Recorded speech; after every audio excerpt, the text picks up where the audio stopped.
Hi, welcome to my channel Madhu's education alerts. This is your Madhusudan. ఈరోజు ఈ వీడియోలో AP ఎంసెట్కి సంబంధించి ఫైనల్ ఫేజ్ రిజల్ట్స్ అనేవి ఈరోజు అనౌన్స్ చేశారు. దీన్ని బట్టి మనకి ఎవరెవరికి ఏ కాలేజీలో సీట్ వచ్చాయి, ఫస్ట్ ఫేజ్లో వచ్చిన సీటే వచ్చిందా, లేకపోతే కొత్తగా ఇంకేదైనా కాలేజ్ మారిందా, మీరు పెట్టుకున్న ఆప్షన్స్లో ఏ కాలేజ్ వచ్చింది అనేది ఈరోజు మొత్తం క్లియర్ అయిపోయింది. సో ఇప్పుడు అలాట్మెంట్ ఆర్డర్ వచ్చిన తర్వాత మనం చేయాల్సిన పని ఏంటి, కాలేజీకి వెళ్తే ఏ సర్టిఫికేట్ సబ్మిట్ చేయాలి, ఎంత ఫీజు కట్టాలి, ఏ ఫీజెస్ కట్టాల్సి ఉంటుంది, టోటల్ ప్రాసెస్ అంతా కూడా మనం ఈ రిజల్ట్స్ అలాట్మెంట్ వచ్చిన తర్వాత ఏం చేయాలన్న దాని మీద ఈ వీడియో మీకు షేర్ చేస్తున్నాను. సో ఎవరైనా ఫస్ట్ టైంగా నా ఛానల్ చూసినట్టయితే ప్లీజ్ సబ్స్క్రైబ్ మై ఛానల్. ఇక విషయంలోకి వెళ్ళిపోతాం. ఏపీ ఎంసెట్కి సంబంధించినటువంటి రిజల్ట్స్ ఈరోజు సాయంత్రం రిలీజ్ చేశారు. అయితే ఇప్పుడు ఈ ఫస్ట్ మీరు చేయాల్సిన పని ఏంటంటే మీ యొక్క అలాట్మెంట్ ఆర్డర్ని డౌన్లోడ్ చేసుకోవాలి. దీనికి మీ యొక్క ఎంసెట్ హాల్ టికెట్ నెంబర్ అలాగే డేట్ ఆఫ్ బర్త్ని మనం పెట్టి మీ యొక్క అలాట్మెంట్ ఆర్డర్ అనేది మనకి రిలీజ్ అవుతుంది. సో ఇది అలాట్మెంట్ ఆర్డర్ రిలీజ్ చేసిన తర్వాత మీరు సెల్ఫ్ రిపోర్టింగ్ అనేది ముందు చేసుకోవాలి.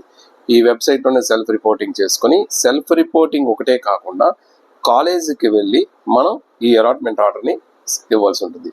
సో కాలేజీకి వెళ్ళినప్పుడు ఏమేమి తీసుకెళ్ళాలి అంటే, ఫస్ట్ మీరు తీసుకెళ్లాల్సింది ఏంటంటే ఈ డౌన్లోడ్ చేసుకున్నటువంటి అలాట్మెంట్ ఆర్డర్, అలాగే జాయినింగ్ రిపోర్ట్ కూడా డౌన్లోడ్ చేసుకోవాలి.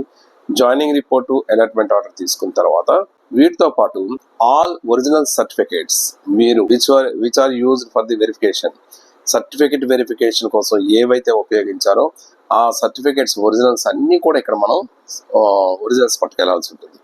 అయితే జనరల్గా ఏ ఒరిజినల్స్ పట్టుకెళ్ళాలంటే, ఇప్పుడు నేను చెప్పినటువంటి అలాట్మెంట్ ఆర్డర్, జాయినింగ్ రిపోర్ట్తో పాటు ఇప్పుడు ఈ ఒరిజినల్స్ అన్నీ కూడా చూసుకున్నట్టయితే ఫస్ట్ స్టడీ సర్టిఫికేట్స్తో స్టార్ట్ చేయాలి. Study certificates 6th to inter వరకు స్టడీ సర్టిఫికేట్ తీసుకోవాలి. అలాగే caste certificate, income certificate, EWS certificate, దీంతో పాటు మీ తాలూకా intermediate qualification certificate, intermediate board of intermediate ఏపీది అవ్వచ్చు, లేదా తెలంగాణ అవ్వచ్చు, లేదా ఎనీ రికగ్నైజ్డ్ బోర్డ్ నుంచి తీసుకున్నటువంటి ఇంటర్ ఈక్వలెంట్ సర్టిఫికేట్ అనేది, ఓపెన్ యూనివర్సిటీ ఓపెన్ స్కూల్ వాళ్ళైతే ఓపెన్ ఇంటర్ వాళ్ళైతే ఓపెన్ ఇంటర్ సర్టిఫికేట్, ఈ సర్టిఫికేట్ మీ క్వాలిఫికేషన్ సర్టిఫికేట్ని కూడా దీంతో పాటు తీసుకెళ్ళాలి. వీటితో పాటు ఫొటోస్ని దాదాపు ఒక 7-8 ఫొటోస్ అనేవి పాస్పోర్ట్ సైజ్ ఫొటోస్ తీసుకొని వెళ్ళండి. ఇవి మనం పట్టుకెళ్లాల్సిన సర్టిఫికేట్స్. ఇకపోతే ఈ సర్టిఫికేట్స్ అన్నీ కూడా మనం ఒరిజినల్స్ తీసుకునేటప్పుడే జెరాక్స్ సెట్స్ అనేవి ఒక 4 సెట్స్ అనేవి, ప్రతి సర్టిఫికేట్ కూడా ఇప్పుడు ఏ ఒరిజినల్స్ అయితే మనం చెప్పుకున్నామో ఆ ఒరిజినల్స్ అన్నిటి తలగా 4 సెట్స్ జెరాక్స్ అనేవి మీరు తీసుకొని ఉంచుకోండి. ఎందుకంటే కాలేజీలో జెరాక్స్ సెట్ అనేది సబ్మిట్ చేయాల్సి ఉంటుంది.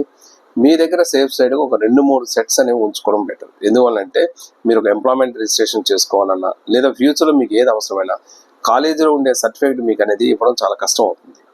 అందులో ఆల్రెడీ కాలేజీలకు మీరు ఫీజు కూడా కట్టాల్సి ఉంటుంది అనుకోండి, బ్యాలెన్స్ కట్టాల్సి ఉంటే ఆ బ్యాలెన్స్ ఫీ పే చేస్తే కానీ సర్టిఫికేట్స్ కూడా ఒక్కోసారి ఇవ్వరు. కాబట్టి సో మీరు అన్ని జెరాక్స్ సెట్స్ అనేవి ఒక 3 జెరాక్స్ సెట్స్ అయినా మీ దగ్గరే అట్టి పెట్టి ఉంచుకోండి.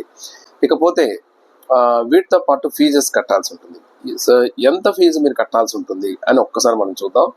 జనరల్గా ఫీజు అనేది ఎవరైనా కాలేజీలకు వెళ్ళేటప్పుడు మీకు వచ్చినటువంటి అలాట్మెంట్ ఆర్డర్లో మీ తాలూకా ఫీ రియంబర్స్మెంట్ మీకు ఎలిజిబిలిటీ ఉందా లేదా చెక్ చేసుకోండి. ఫీ రియంబర్స్మెంట్ 0 పడిందా లేదా, అంటే పే చేయవలసినటువంటి ఫీజు, కాలేజీ ఫీజు మెన్షన్ చేసి ఉంటుంది. ఆ కాలేజీ ఫీజుతో పాటు ఒక స్టూడెంట్ ఎంత పే చేయాలి, క్యాండిడేట్ ఎంత పే చేయాల్సి ఉంటుందో అది ఉంటుంది. అక్కడ మీకు 0 అని అన్నది అంటే మీరు పైసా కూడా మీరు కట్టాలి, ట్యూషన్ ఫీజు అనేది మీరు కట్టాల్సిన అవసరం లేదు. మరి ట్యూషన్ ఫీజు కాకుండా ఇంకేమైనా ఉంటాయా ఫీజెస్ అంటే, నేను గత వీడియోలో కూడా చెప్పాను. ట్యూషన్ ఫీజు కాకుండా ప్రతి కాలేజీ కూడా కొన్ని సిఆర్టీ కోచింగ్ ఫీజెస్ అని, క్యాంపస్ రిక్రూట్మెంట్ ట్రైనింగ్ ఫీజెస్ అని, కొన్ని ఫీజెస్ అడిషనల్గా కొన్ని తీసుకుంటారు. కొంతమంది బిల్డింగ్ ఫండ్ అని కలెక్ట్ చేస్తుంటారు. కాకపోతే ఇట్ డిపెండ్స్ అపాన్ ది కాలేజీని బట్టి మనకు ఆధారపడి ఉంటుంది. కాబట్టి మీరు ఫస్ట్ టైం జాయిన్ అయ్యేటప్పుడు మీకు డెఫినెట్గా టైం అనేది ఇస్తారు, మీరేం టెన్షన్ పడక్కర్లేదు. ఖచ్చితంగా మీరు సర్టిఫికేట్స్ ముందు సబ్మిట్ చేసి అన్ని వెరిఫికేషన్ చేసుకొని మీరు అన్ని క్లియర్ అయిపోయిన తర్వాత ముందు జాయిన్ అయినట్టుగా కన్ఫర్మేషన్ తీసుకోండి. తర్వాత అక్కడ ఫీ స్ట్రక్చర్ ఎలా ఉందనేది చూసుకోవచ్చు. ఇకపోతే ఏది ఏమైనా సరే మీరు కొన్ని ఫీజెస్ మాత్రం మీరు కట్టడానికి సిద్ధపడి ఉండాలి. అందులో ముఖ్యంగా ఏంటంటే, ఎవరైనా దూర ప్రాంతం నుంచి వచ్చే వాళ్ళు, హాస్టల్లో ఉండాలనుకున్న వాళ్ళు ఎవరైనా హాస్టల్ ఫీజు అనేది ఖచ్చితంగా కట్టాల్సి ఉంటుంది. ఎందుకంటే హాస్టల్కి చాలా డిమాండ్స్ ఉంటుంది. ఇంజనీరింగ్ కాలేజెస్లో హాస్టల్కి చాలా డిమాండ్ ఉంటుంది. కాబట్టి హాస్టల్ ఫీజు అనేది పే చేయాల్సి ఉంటుంది. ఆ హాస్టల్ ఫీజు ఎంత ఉంటుంది అనేది ఆ కాలేజీని బట్టి ఉంటుంది. అందులో 50% చేయాలా, లేకపోతే మొత్తం పే చేయాలా, లేకపోతే ఇనీషియల్గా కొంత చేస్తే అనుకుంటున్నారు.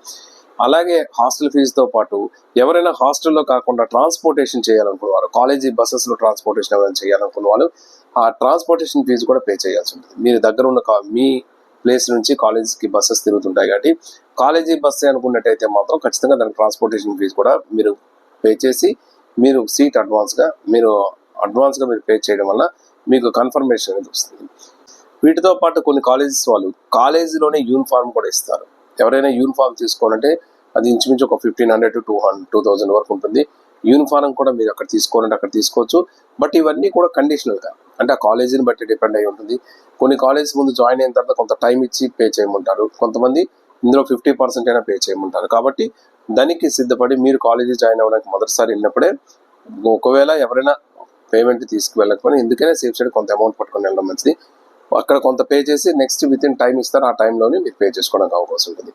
ఈ విధంగా మొత్తం అన్ని సర్టిఫికేట్స్తో పాటు తీసుకెళ్ళి ఇదే ఫైనల్ అలాట్మెంట్ అని మనకి మెన్షన్ చేశారు. కాబట్టి ఇంకా థర్డ్ ఫేజ్ ఉంటుందో ఉండదో తెలియదు. కాబట్టి ఎవరు కూడా రిపోర్టింగ్ అనేది అక్కడ అవ్వకుండా ఎవరు నెగ్లెక్ట్ చేయొద్దు. ఎందుకంటే ఒకవేళ థర్డ్ ఫేజ్ కానీ లేకపోతే మీరు రిపోర్ట్ అవ్వకపోతే మీకు ఈ సీట్ పోయి 1 year వేస్ట్ చేయవలసి వస్తుంది.